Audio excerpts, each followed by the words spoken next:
j'ai failli me retrouver coincé en Chine à cause de ça. Bienvenue dans cette nouvelle histoire de Micro Perdu, de Père Castor. Aujourd'hui, je vais vous raconter comment il y a maintenant 2 ans, j'ai cru que j'allais rester coincé en Chine à cause du moyen de paiement. Ça paraît tout bête, mais ça a été une épreuve assez stressante et peut-être que l'entendre vous permettra de ne pas faire le même écueil que moi. En réalité, ce qui s'est passé, c'est que j'étais allé pour la première fois de ma vie au Japon. J'y étais invité pour 3 semaines, un mois. Et pour y aller, tu prends l'avion à Paris et généralement tu fais une escale autre part. Il me semble qu'il y a des directs, mais évidemment beaucoup plus onéreux. Et tu t'arrêtes généralement à Shanghai ou dans l'une des grandes villes chinoises. Et ensuite tu prends le second avion. Donc à l'aller, très simple, une escale que l'on connaît tous. Tu arrives à l'aéroport de Pudong, il me semble, et à Shanghai, et puis après, tu attends quelques heures et tu embarques dans le prochain et tu vas au Japon.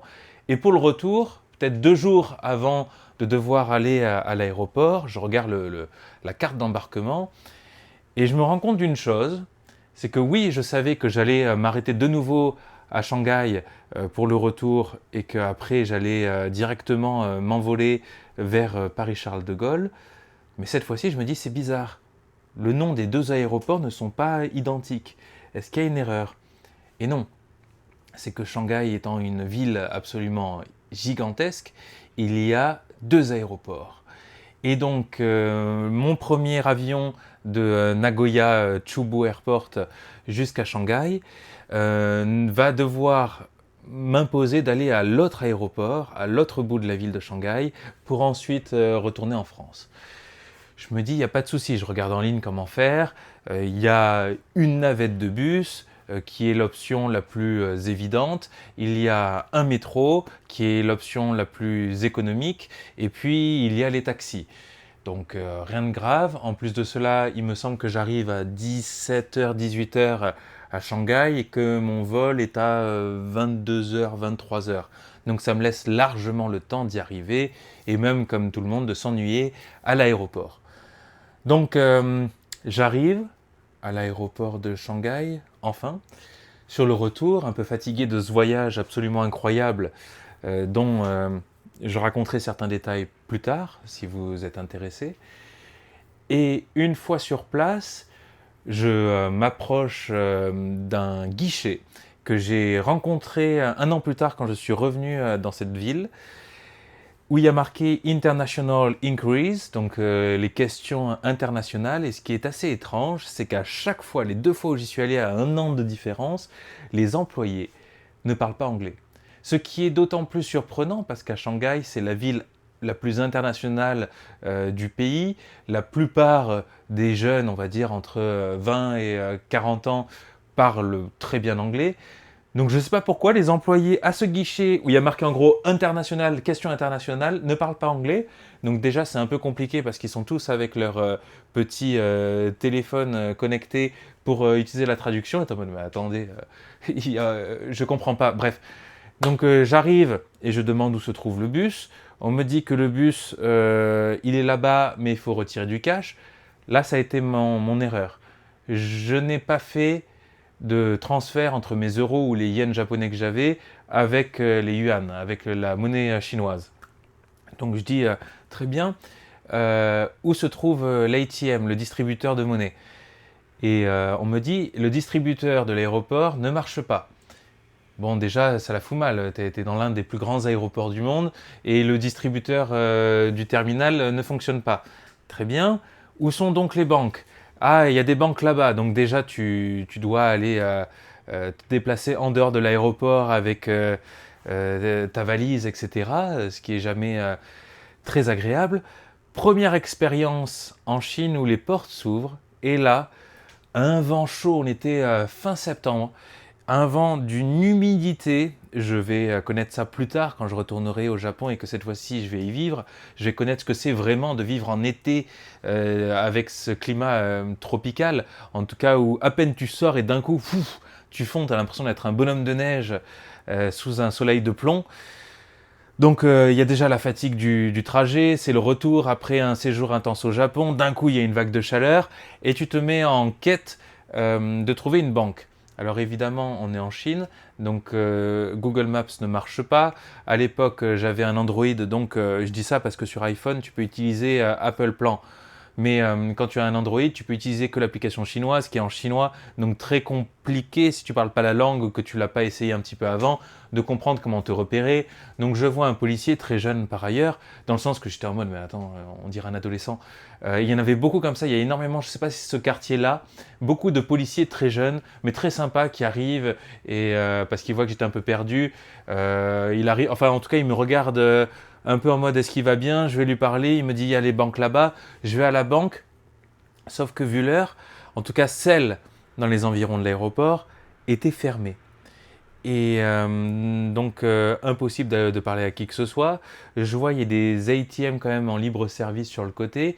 J'y vais et là je comprends pas comment ça marche. Mais vraiment, je regarde le truc, j'essaie avec ma carte, j'essaie de différents distributeurs, ça ne marche pas. J'ai 2 cartes bancaires, dont une qui est censée être internationale, que beaucoup connaissent maintenant, parce qu'on nous l'a vendue énormément, on va dire, sur la plateforme YouTube. Et donc, mais ça ne veut pas prendre. La carte est soit prise, rejetée, ça ne marche pas. Et là, je me dis, aïe, aïe, aïe. Bon, on oublie le bus, on va aller prendre le métro. Donc, tu reviens, tu refais le tour, tu vas enfin trouver ton métro, tu arrives à la station, et là, il y a les distributeurs de billets. Vraiment, truc le plus classique contre le mur, comme tu peux avoir partout à Paris, à Bordeaux, à Lyon, pour le tramway ou le métro. Et je m'apprête à... Je vois à peu près où est l'aéroport, j'arrive à comprendre comment faire, et je vais acheter mon billet. Et là, je me rends compte d'une chose, il n'y a pas de fente pour introduire sa carte bleue. Comment je fais? Je comprends pas. Et donc là, je vois, tu peux payer uniquement par WeChat ou Alipay. Donc peut-être qu'il faut que je revienne dessus. WeChat, c'est en gros, je pense que beaucoup connaissent, mais dans le doute très rapidement, c'est la super application chinoise dans le sens que ça centralise tout. C'est ton application de messagerie, c'est ton WhatsApp chinois. Tu peux acheter tes billets de train, de concert. Tu l'utilises comme moyen de paiement, c'est ta banque en ligne. Bref, en tout cas, c'est vraiment la super application, celle qui te sert absolument partout. Tu as aussi Alipay qui, elle, est plus faite pour acheter directement, enfin pour payer. Elle ne te sert pas à discuter, mais elle te sert à payer. Et Dieu merci, là, je me sens refait parce que j'avais déjà WeChat à l'époque. J'avais déjà installé Alipay. J'avais déjà enregistré mes cartes bleues dessus, mes cartes bancaires. Donc, c'est un peu l'équivalent de Google Pay ou Apple Pay. Donc, ce n'est pas les comptes directement, mais c'est une interface qui te permet de payer parce que c'est relié à ta carte bancaire. Je suis refait. Je me dis, allez, c'est parti. Je vais l'utiliser. J'ouvre WeChat, j'essaye de payer. Et normalement, pour WeChat, pour l'utiliser, soit tu as un code QR à scanner, soit si quelqu'un a déjà le scanner, tu as une sorte de code barre qui est relié à ton identifiant. Et là, donc, j'essaie de scanner le QR code en face de moi sur la borne, et ça ne marche pas. Ben oui, ça ne marche pas parce que je ne suis pas relié à Internet. Je n'ai pas de carte SIM chinoise et je n'avais pas pensé à l'époque à prendre une carte eSIM. Donc je me retrouve bien embêté. Je ne sais pas quoi faire, j'essaye Alipay et pareil, j'essaye de capter le Wi-Fi, je me dis on est quand même dans un pays extrêmement moderne, ça se trouve il y a du Wi-Fi et pas de chance, à ce moment-là, à cet endroit, il n'y a pas Internet. Mince, je ne sais pas comment faire, j'essaye d'utiliser mon forfait à l'époque que j'avais international et je me dis c'est pas grave, je vais faire un hors forfait de malade, j'essaie de l'activer. Et je n'ai plus de data. J'avais tout utilisé au Japon. Je crois que j'avais un forfait pour l'Asie de quelques gigas et j'avais tout utilisé. Donc ça ne marche plus. Je suis coincé. Là, je vois beaucoup de gens qui passent et je me dis, bon, le truc le plus simple, c'est que je demande à quelqu'un de m'aider et de payer à ma place. Et puis après, je dirai oui, j'essaierai de vous rembourser, etc. Mais je ne sais pas comment rembourser. Et en fait, je suis tétanisé, c'est complètement ma faute. Je n'arrive pas à faire le pas d'arrêter quelqu'un et de demander, excusez-moi, j'ai un problème, est-ce que vous pouvez m'aider, est-ce que vous pouvez me dépanner? Parce que c'est l'équivalent de quelques euros, tu vois. Mais je ne sais pas faire, je n'y arrive pas à ce moment-là. Je suis atteint d'une timidité, on va dire, assez impressionnante et tétanisante. Et donc, je vais au comptoir parce qu'il y a un humain quelque part dans cette station. J'arrive et je dis bonjour, j'aimerais acheter un billet. Donc la personne me parle, évidemment ne parle pas anglais. Ce qui encore une fois est très surprenant dans les environs de l'aéroport parce qu'à Shanghai même, tu rencontres beaucoup de gens qui parlent anglais. Normalement, tu n'as pas trop de soucis. Là, la personne ne parle pas anglais. Donc pareil, tu retournes avec le traducteur, enfin son traducteur. Tu expliques j'aimerais acheter un billet pour l'aéroport, ce qui doit être le cas classique. J'imagine il y a plusieurs personnes dans ma situation chaque jour. Et évidemment, on me demande de payer et on me dit, bah, soit tu payes par cash, ce que je n'ai pas, soit par WeChat. Ils ne prennent pas la carte bleue, même en présentiel, avec quelqu'un, un humain, derrière des ordinateurs. Donc là, je me dis, on a un problème. Parce que oui, j'avais énormément de marge de temps, mais je ne peux pas traverser la ville de Shanghai à pied. C'est pas Toulouse, Bordeaux ou même Lyon, entre Perrache et Pardieu. Non, là, il me faudrait presque une journée, j'imagine. Et puis, c'est une sorte d'énorme autoroute de grands boulevards pour rejoindre les deux aéroports. Je suis coincé. Je ne peux pas acheter de billets. Je n'ai pas de cash. Je n'ai pas accès à WeChat ou à Alipay. Je n'arrive pas à demander à quelqu'un d'acheter le billet. Je suis coincé. Et je commence un petit peu à paniquer, je ressors encore une fois fatigué parce qu'il y a le sac sur le dos, la grosse valise à tirer et ça commence à être un peu épuisant. Et puis le stress monte mine de rien, mince, il y a déjà 2 heures qui se sont écoulées, il m'en reste que 4, quelque chose comme ça, 3-4 heures. Donc je retourne à l'aéroport et je me dis l'aéroport est gigantesque, on m'a dit que l'ATM là-bas ne marche pas, mais ça se trouve il y en a un autre. Donc il faut repasser tous les contrôles parce que dans les aéroports en Chine, c'est en tout cas les seuls aéroports que j'ai vus, tu as des contrôles dès l'entrée, pas uniquement quand tu passes avec, on va dire, tes valises et ta carte d'embarquement pour aller dans le terminal ou dans lequel tu vas pouvoir monter dans l'avion, pardon. Là, c'est vraiment dès l'entrée, donc il faut refaire la queue, il faut refaire scanner la valise. Et après, je me mets à courir comme un dératé pour essayer de trouver un distributeur quelque part, il n'y en a pas. Et puis comme c'est une zone liée aux aéroports, ce sont des endroits qui sont toujours un peu industriels, donc il n'y a pas 10 000 bâtiments ou 10 000 banques. Je suis un peu embêté, je retourne encore une fois à la banque. Donc tu marches, et surtout là, c'est un truc de distance. Il faut se dire que comme ce sont des villes gigantesques, même si on te dit la banque est là-bas, c'est pas comme en France où la banque est là-bas, elle y est à 5 ou 10 minutes. Il faut une bonne vingtaine de minutes pour l'atteindre.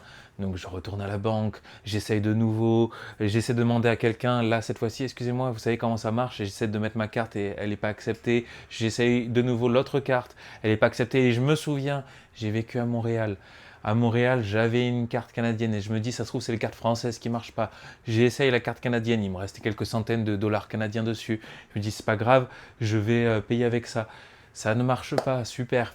Et donc, je retourne encore une fois au métro et là, je me dis, ok, il faut que je demande à quelqu'un et j'y arrive pas.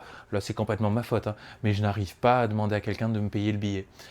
Parce que je me dis, même si j'essaie de dire nanana, je vais vous le payer, la personne va balayer d'un revers de la main en disant, non, c'est bon, j'y arrive pas. Et le stress commence à monter.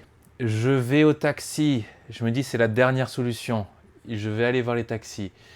Et je n'arrive pas non plus à payer avec, même à l'aéroport. Je suis dans la file pour les taxis. J'essaie d'utiliser le Wi-Fi de l'aéroport. Je n'arrive pas à me connecter, il n'est pas assez puissant. Donc je n'arrive pas à payer avec WeChat. Je n'arrive pas à l'activer. Je fais la queue pour les taxis. Il y a un employé, celui qui s'occupe de la file d'attente, qui me demande où est-ce que je vais. Donc je lui dis, voilà, je vais à l'aéroport. Je crois que j'étais à Pudong et je dois aller à Hongqiao, ou c'est l'inverse. Et il me dit, très bien, allez-y. Donc je monte, je vois le taxi arriver, les valises sont mises. Le gars me dit, est-ce que vous avez de quoi payer? Moi je lui dis, oui, oui. Et je me dis, j'ai pas le choix. C'est ça où je reste bloqué à Shanghai. Alors après, qu'est-ce que tu fais? C'est pas la fin du monde. Évidemment, tu vas pas finir coincé ici ad vitam aeternam, il y aura toujours une solution. Mais le problème là, c'est que c'est un avion qui m'attend. Et si je le loupe, bah, j'ai pas beaucoup d'économies. Il me restait peut-être l'équivalent d'un SMIC sur mon compte en banque. Donc c'est pas le moment de le louper. J'aurai pas forcément de quoi rester très longtemps. Et puis au niveau du visa aussi. Au niveau du visa, à l'époque en tout cas, maintenant ça a changé, ils l'ont agrandi, mais quand c'est une escale, il y avait un temps très limité. Donc il fallait faire attention à ne pas rester trop longtemps sur le territoire, sans avoir fait de démarche préalable en tout cas. Donc je me retrouve à monter dans ce taxi. Évidemment, ça ne parle pas anglais. Et encore une fois, c'est pas dans le sens là-bas, ils ne parlent pas anglais. Je ne sais pas pourquoi, c'est que tous les interlocuteurs à ce moment-là ne parlaient pas anglais. Tous ceux que j'ai rencontrés plus tard à Shanghai, tout le monde parlait anglais. Bref, je me retrouve à monter dans ce taxi, direction l'aéroport. Et là, j'avais pas envie de monter dans le taxi parce que j'avais des moyens, comme j'avais dit, peut-être l'équivalent d'un SMIC, un peu moins. Tu vois le compteur qui monte, alors assez amusant parce que j'étais avec mon application qui permet de convertir les yuan en euros et je vois, en fait c'est rien comparé à un taxi français, c'est rien. Sauf qu'on arrive, il était 17h, 18h, enfin fin de journée, fin du coup de journée de travail. Et qui dit fin de journée de travail dit embouteillage. Et on se retrouve sur une sorte d'autoroute où tu as 4 voies, enfin c'est énorme, complètement bloqué. Complètement bloqué, le taxi a mis 2 heures pour arriver à l'aéroport. Enfin du coup, tu as eu le temps de voir la note monter assez vite, ce qui m'a un petit peu embêté parce que vraiment, quand j'avais fait ce plan dans ma tête de venir à l'aéroport, c'était censé ne durer, enfin prendre le métro pour 2 euros. Je me suis retrouvé à la fin à payer, je sais même plus combien, 90 euros ou je sais plus 50 euros. Enfin, c'était vraiment bien au-dessus. Peut-être 100 euros, ouais, je sais plus. Et donc, on arrive enfin à l'aéroport. Il arrive en face du terminal et il me dit, OK, il faut payer. Et là, je sors WeChat. J'essaie de me connecter au Wi-Fi du nouvel aéroport et ça marche pas. Et il y a les voitures derrière les autres taxis qui arrivent, qui commencent à s'impatienter, à doubler très rapidement parce qu'on est coincé. Et je dis, ah ça marche pas, etc. Il me dit, ok, cash. Et là, cash évidemment, pas de cash. Et donc je lui dis, je vais courir dans l'aéroport, je vais essayer de trouver un distributeur. Il me dit, oui, mais moi c'est illégal, je peux pas rester ici. J'ai pas le droit de rester là, il y a la police qui circule, etc. Et donc je lui dis, j'arrive. Je sors du taxi. J'ai dans son coffre mes 2 valises, valise soute, valise cabine, mon passeport qui est dans ma valise cabine. J'ai avec moi que ma carte bancaire. Je me dis, si ce gars-là se casse, s'il s'en va, je perds tout. Toutes mes affaires, mon passeport, je suis bloqué. Je n'ai avec moi que ma carte bancaire et mon téléphone qui ne marche pas, parce que pas connecté à Internet. Je rentre dans l'aéroport. Évidemment, tu repasses encore les contrôles. Puis après, je me mets à courir comme un fou, parce que je vais demander d'abord où se trouve le distributeur. On me dit là-bas. Et c'est un aéroport gigantesque, encore une fois. Tu n'es pas à l'aéroport de Bordeaux. Et donc, tu te mets à courir, mais comme un malade, à tel point, vu qu'il y a beaucoup de militaires à chaque porte, je me dis, on va m'arrêter, on va croire que je prépare un sale coup, que j'ai volé quelque chose, ou que sais-je, tellement je cours comme un dératé. J'arrive face au distributeur. J'introduis ma carte française. Ça ne marche pas. Super. J'introduis ma carte canadienne.